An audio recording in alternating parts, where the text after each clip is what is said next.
Chapter 39. It was away past midnight, and had been a tremendous day in the matter of excitement and fatigue. But that was no matter to Joan when there was business on hand. She did not think of bed. The generals followed her to her official quarters, and she delivered her orders to them as fast as she could talk, and they sent them off to their different commands as fast as delivered. Wherefore the messengers galloping hither and thither raised a world of clatter and racket in the still streets, and soon were added to this music of distant bugles and the roll of drums, notes of preparation, for the vanguard would break camp at dawn. The generals were soon dismissed, but I wasn't, nor Joan, for it was my turn to work now. Joan walked the floor and dictated a summons to the Duke of Burgundy to lay down his arms and make peace, and exchange pardons with the king, or, if he must fight, go fight the Saracens. Pardonnez-vous l'un à l'autre de bon cœur, entièrement, ainsi que doivent faire loyaux chrétiens, et, s'il vous plaît, de guerroyer aller contre les Saracens. It was long, but it was good, and had the sterling ring to it. It is my opinion that it was as fine and simple and straightforward and eloquent a state paper as she ever uttered. It was delivered into the hands of a courier, and he galloped away with it. Then Joan dismissed me, and told me to go to the inn and stay, and in the morning give her father the parcel which she had left there. It contained presents for the Dom Remy relatives and friends, and a peasant dress which she had bought for herself.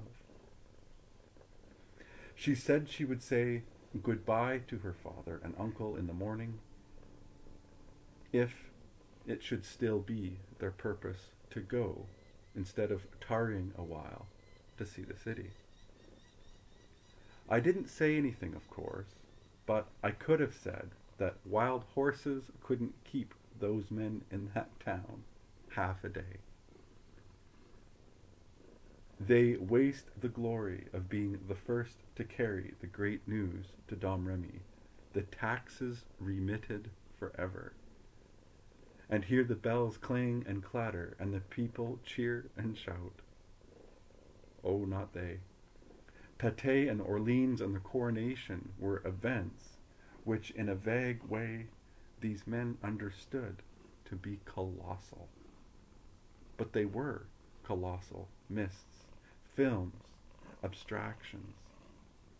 This was a gigantic reality.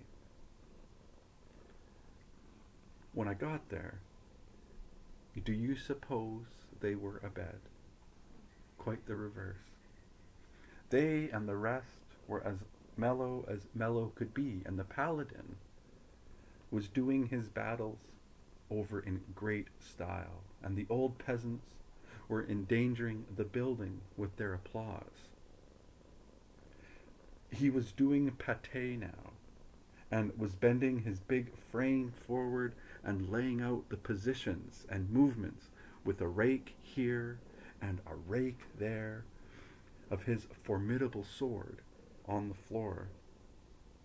And the peasants were stooped over with their hands on their knees, observing with excited eyes and ripping out ejaculations of wonder and admiration all along. Yes, here we were, waiting for the word, or horses fidgeting and snorting and dancing to get away. We lying back on the bridles till our bodies fairly slanted to the rear. The word rang out at last, "Go!" And we went. Went. There was nothing like it ever seen, where we swept by squads of scampering English. The mere wind of our passage laid them flat in piles and rows. Then we plunged into the ruck of Fastolf's frantic battle corps, into the ruck of it like a hurricane, leaving a causeway of the dead stretching far behind. No tarrying, no slacking rein, but on, on, on. Far yonder in the distance lay our prey, Talbot, and his host looming vast and dark, like a storm cloud booming on the sea. Down we swooped upon them, glooming all the air with a quivering pall of dead leaves hung up by the whirling of our flight. In another moment, we should have struck them as world strikes world, when disorbited constellations crash into the Milky Way. But by misfortune and the inscrutable dispensation of God, I was recognized. Talbot turned white, and shouting, "Save yourselves! It is the standard bearer of Joan of Arc!" drove his spurs home till they met in the middle of his horse's entrails, and fled the field with his billowing multitudes at his back. I could have cursed myself for not putting on a disguise. I saw reproach in the eyes of Her Excellency, and was bitterly ashamed. Another might have gone aside to grieve, as not seeing any way to mend it, but I, thank God, am not of those. Great occasions only summon, as with a trumpet call, the slumbering reserves of my intellect. I saw my opportunity in an instant. In the next, I was away. Through the woods I vanished like an extinguished light. Away around through the curtaining forest I sped, as if on wings, none knowing what was become of me, none suspecting my design. Minute after minute passed. On and on I flew, on and on, still on, and at last, with a great cheer, I flung my banner to the breeze and burst out in front of Talbot. Oh, it was a mighty thought. That weltering chaos of distracted men whirled and surged backward like a tidal wave, which has struck a continent, and the day was ours. Poor helpless creatures, they were in a trap. They were surrounded. They could not escape to the rear, for there was our army. They could not escape to the front, for there was I. Their hearts shriveled in their bodies. Their hands fell listless to their sides. They stood still. And at our leisure, we slaughtered them to a man, all except Talbot and Fastolf, whom I saved and brought away, one under each arm. Well, there is no denying it. The paladin was in great form that night. Such style, such noble grace of gesture, such grandeur of attitude, such energy when he got going, such steady rise on such sure wing, such nicely graduated expenditures of voice according to weight of matter, such skillfully calculated approaches to his surprises and explosions, such belief, compelling sincerity of tone and manner, such climaxing peal from his brazen lungs, and such a lightningly vivid picture of his mailed form and flaunting banner when he burst out before that despairing army.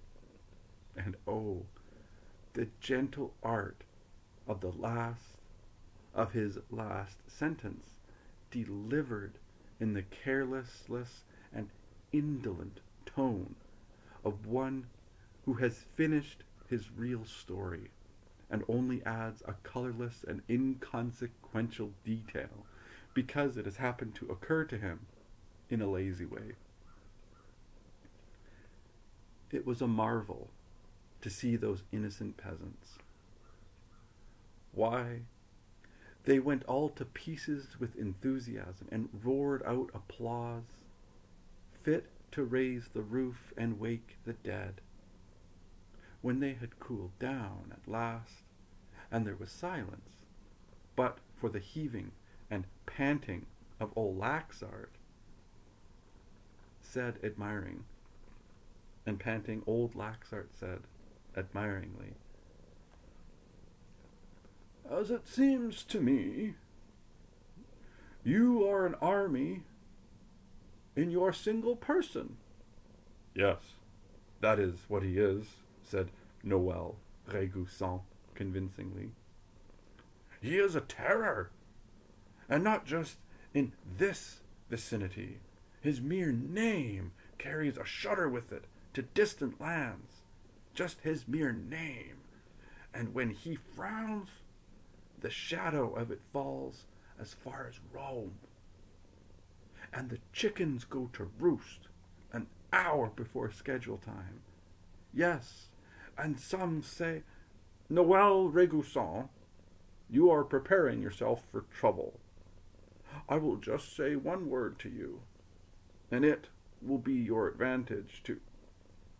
I saw the usual thing had got a start. No man could prophesy when it would end. So I delivered Joan's message and went off to bed. Joan made her goodbyes to those old fellows in the morning, with loving embraces and many tears, and with a packed multitude for sympathizers, and they rode proudly away on their precious horses to carry their great news home. I'd seen better riders, I will say that, for horsemanship was a new art to them. The vanguard moved out at dawn and took the road. With bands braying and banners flying, the 2nd Division followed at 8. Then came the Burgundian ambassadors, and lost us the rest of that day and the whole of the next. But Joan was on hand, and so they had their journey for their pains. The rest of us took the road at dawn next morning, July 20th, and got how far? 6 leagues. Trémouille was getting in his sly work with the vacillating king, you see. The king stopped at Saint-Marcoux and prayed 3 days. Precious time lost for us, precious time gained for Bedford. He would know how to use it. We could not go on without the king. That would be to leave him in the conspirators' camp. Joan argued, reasoned, implored, and at last we got under way again. Joan's prediction was verified. It was not a campaign. It was only another holiday excursion. English strongholds lined our route. They surrendered without a blow. We garrisoned them with Frenchmen and passed on. Bedford was on the march against us with his new army by this time, and on the 25th of July, the hostile forces faced each other and made preparation for battle. But Bedford's good judgment prevailed, and he turned and retreated toward Paris. Now was our chance. Our men were in great spirits. Now, will you believe it?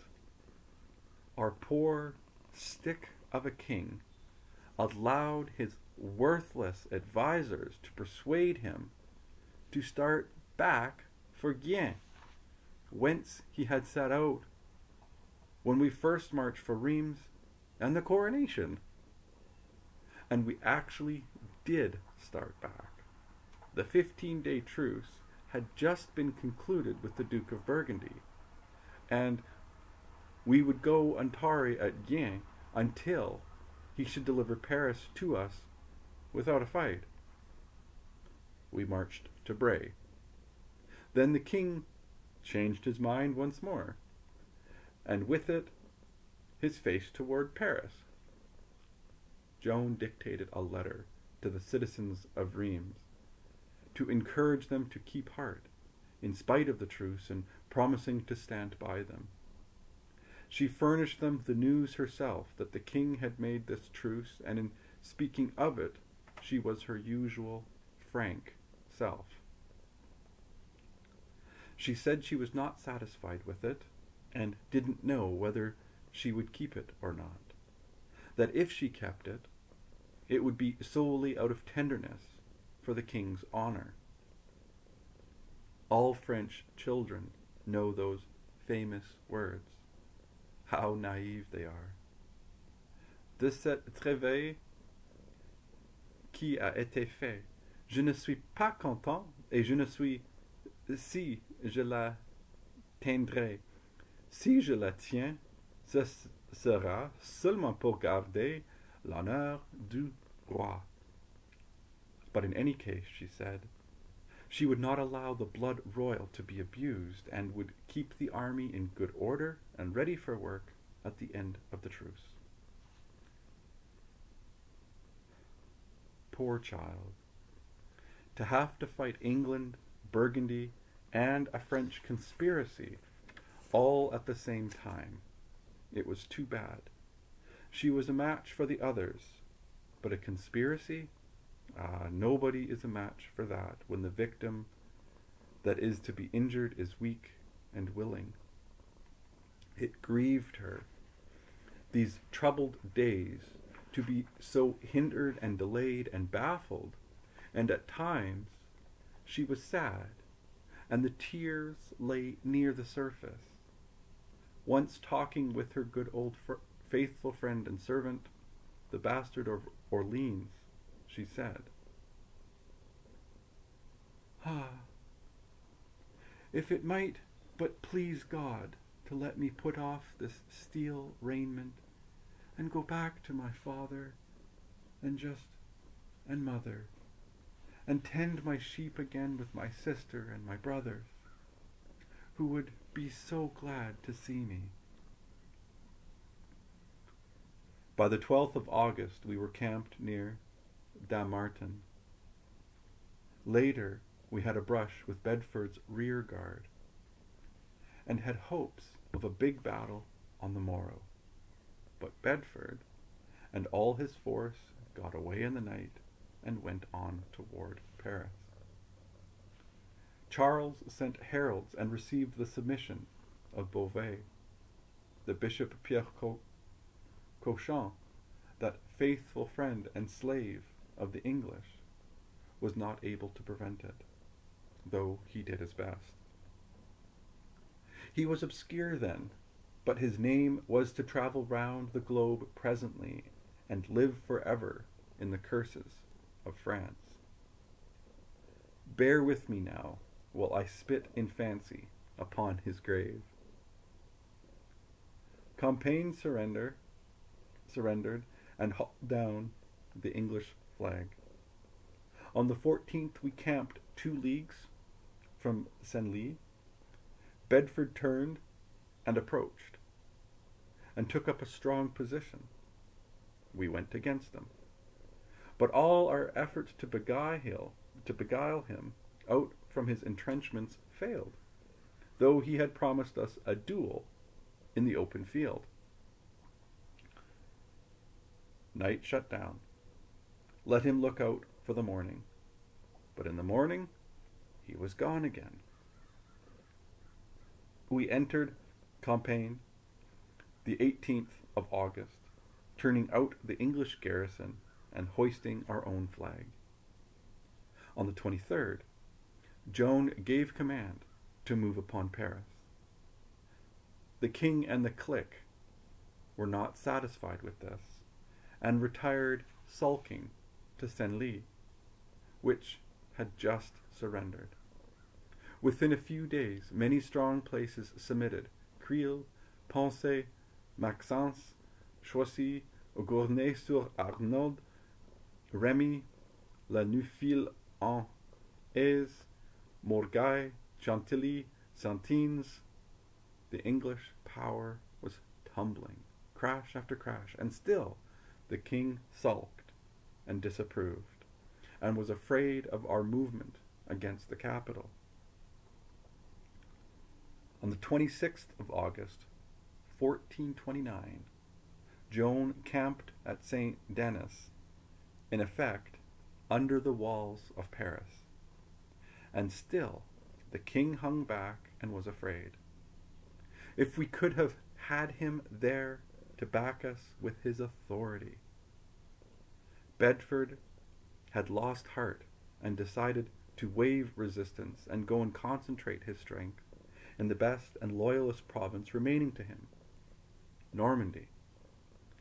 Ah, if we could have persuaded the king to come and countenance us with his presence and approval at this supreme moment.